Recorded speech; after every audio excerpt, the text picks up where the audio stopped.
సకల జగత్పాలకుడు ఎందుకు విచలితంగా ఉన్నారు? ఒక ప్రశ్న ఉంది ఆరాధ్య. దుష్టత్వానికి విరుగుడేమిటి? శక్తి. ఒకవేళ ఆ శక్తే సమస్య అయితే అప్పుడు భక్తి. శక్తి దుర్వినియోగాన్ని కేవలం నిస్వార్థ భక్తి సమతుల్యం చేయగలుగుతుంది. మీరైతే నా సమస్యను పరిష్కరించేశారు మహాదేవ. సన్నద్ధమవ్వండి. ఎందుకోసం? అవతారం కొరకు, ధర్మ సంస్థాపన కొరకు.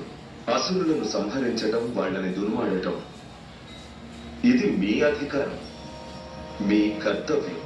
ఈసారి ఎదుర్కొనేది అసుర శక్తిని కాదు మహాదేవ.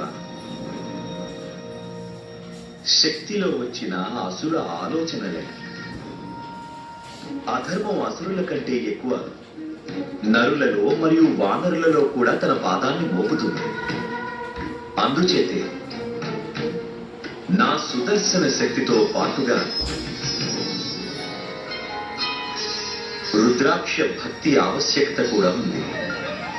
ఈ నారాయణుడు అసుర శక్తి దంష్ట్రల్ని ఖండించగలగాలంటే అందుకోసం శివుని అంశ ఆవశ్యకత ఉంది. అటులని ఆరాధ్య, నా అంశ అవతారం దాలుస్తుంది నా నారాయణుడి సేవ కొరకు. నా సేవ కొరకు కాదు మహాదేవ. నిజానికి ఇది లోక కళ్యాణం కొరకు.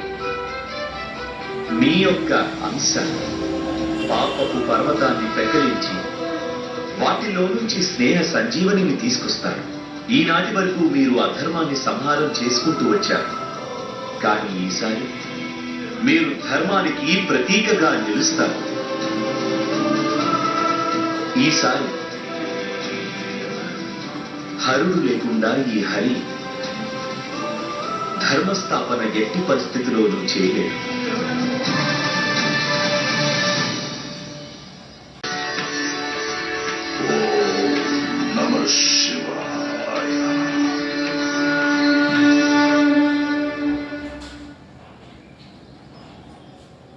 నీవు రావడం మంచిదైంది అంజన. మహాదేవుడి స్తుతి అసంపూర్ణంగా అనిపిస్తున్నది. ఒకవేళ అలా అయితే నన్నెందుకు మేల్కొల్పలేదు సుమేరు రాజావారు? అస్సలు వద్దు. నిద్ర మరియు తపస్సులో లీనమైన వ్యక్తులకి భంగం కలగటం వల్ల కోపోద్రిక్తులై శాపం పెట్టగలరు. ఈ సౌందర్య రూపాన్ని కోల్పోయి నీవు వానర జాతిలో జన్మిస్తావు.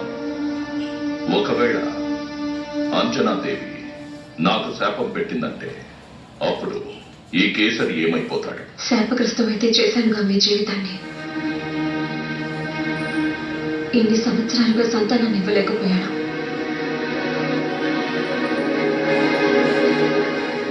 నువ్వెందుకు బాధపడుతున్నావు అంజన?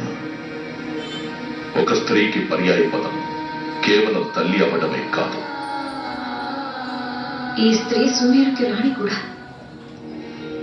ఈ రాజ్యానికి నేను వారసుని ఇవ్వగలగడం అనేది నా కర్తవ్యం అవుతుంది. అలాగే నీకు సంతానాన్ని.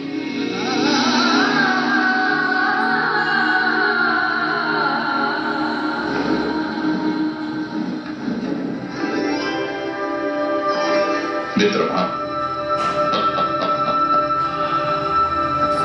ఎలా ఉన్నారు సుమేరు కేసరి? ఎవరికైతే మీ వంటి మిత్రులుంటారో వారు కుశలంగానే ఉంటారు.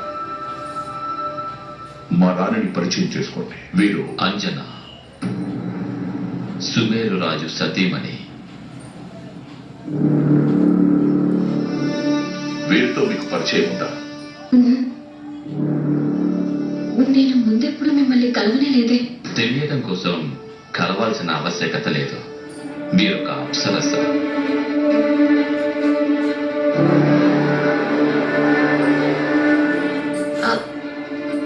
మీ మిత్రులు ఇరువురు మాట్లాడుకోండి, నేను ఇప్పుడు వస్తాను.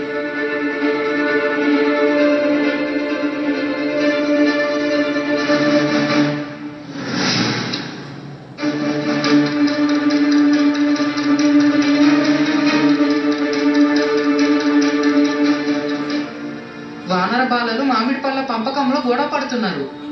పిల్లలు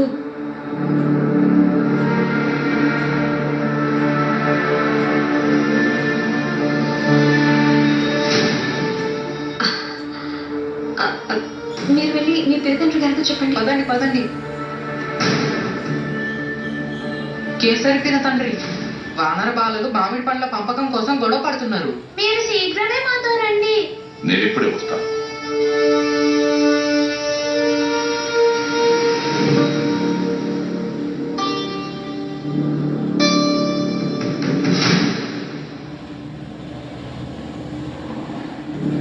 మీకోసం పండ్లు. ధన్యవాదాలు.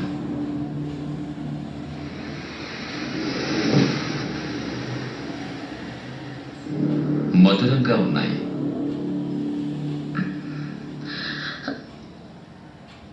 నన్ను మీరు నిజంగానే ఎరుగుదురా?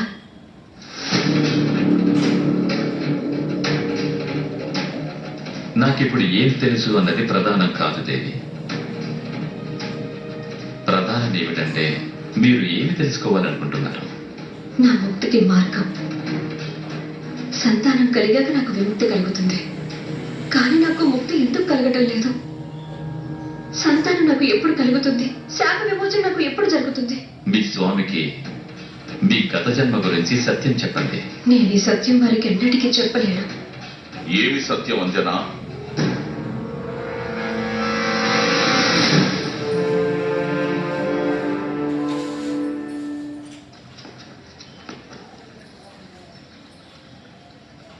మిత్రమా, మీరు నా వద్ద ఎలాంటి సత్యాన్ని దాస్తున్నారు?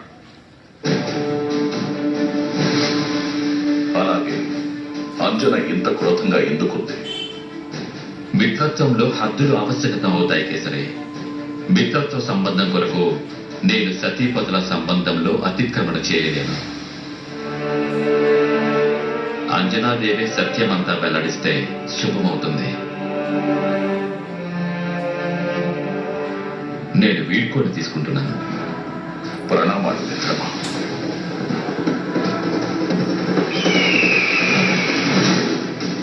అంజనా, నీవే చెప్పు.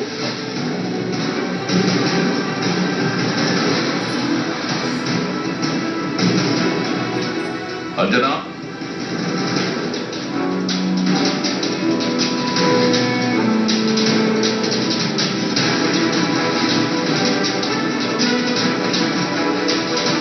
అంజనా ఆగు. ఆగంజనా, ఆగు. ఆగు అంజనా, ఆగు. మీరు నన్ను వెంబడించకండి. ఒక్క క్షణం నా మాట విను. నేను విముక్తి పొందాలనుకుంటున్నాను. ఈ శరీరం నుంచి, ఈ జీవితం నుంచి నేను ముక్తి పొందాలనుకుంటున్నాను. ఎందుకంటే నేను ఒక శాపగ్రస్తురాలు. అయినా సరే, నాకు స్వీకారం. జటాయువు చెప్పింది ఏది అనుచితం కాదు. నేను అప్సరసనే. వానర జాతిలో జన్మించాను, కానీ నా స్థానం స్వర్గలోకంలో. ఆ లోకంలో ఇంద్రదేవులకు నేను అత్యంత ప్రియమైన అప్సరసని. పుంజకస్తల, నీవు నా ఆహ్వానాన్ని విస్మరించావు. క్షమించండి దేవరాజా, మీరు దేవతలకి రాజు, కానీ ప్రస్తుతం నేను దేవదేవుడైన మహాదేవుని సేవలో ఉన్నాను. అతులనా? అయితే పూర్తి చేసుకో నీ పూజ. కానీ ఆ తదుపరి నీవు బ్రహ్మదేవుడి సమక్షంలో నాట్యం చేయవలసి ఉంటుంది. అలాగే భంగం చేయవలసి ఉంటుంది బ్రహ్మదేవుడి తపస్సుని.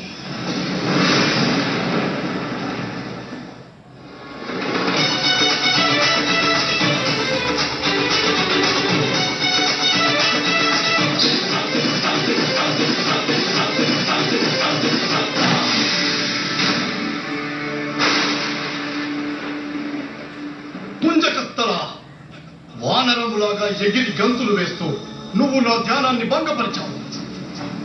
నాట్యానికి, రూపానికి కలంకం తెచ్చావు. నేను నిన్ను శపిస్తున్నాను. ఈ సౌందర్య రూపాన్ని కోల్పోయి నీవు వానర జాతిలో జన్మిస్తావు.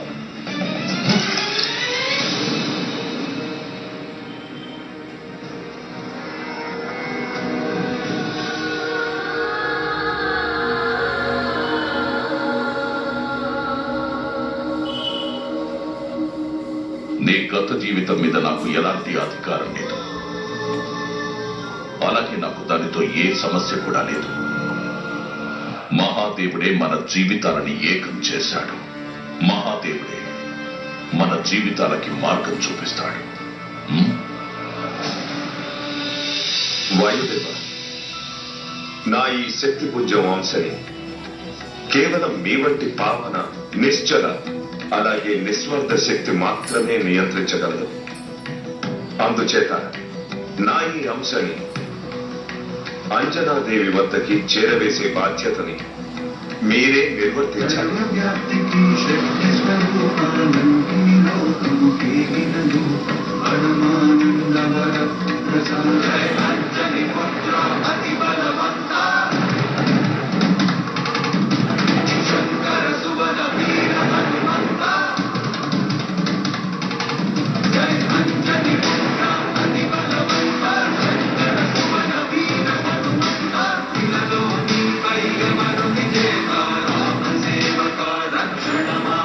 నీ తపస్సు ఫలించింది దేవి.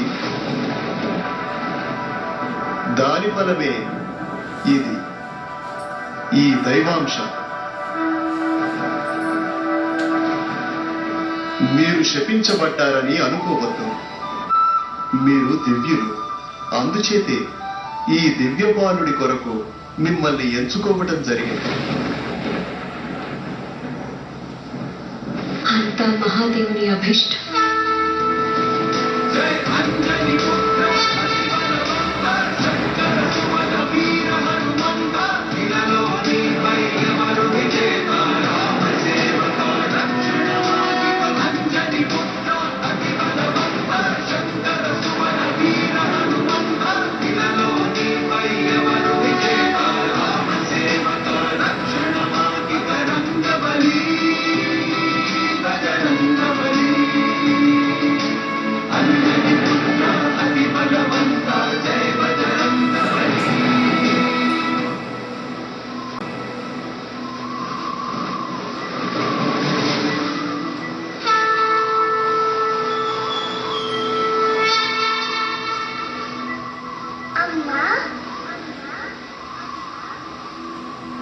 మదిన నిశ్చయం విశ్వాసం వినయ విధేయ సన్మానం సమస్త శుభ కార్యములన్నీ సఫలము చేయు బజరంగబలి.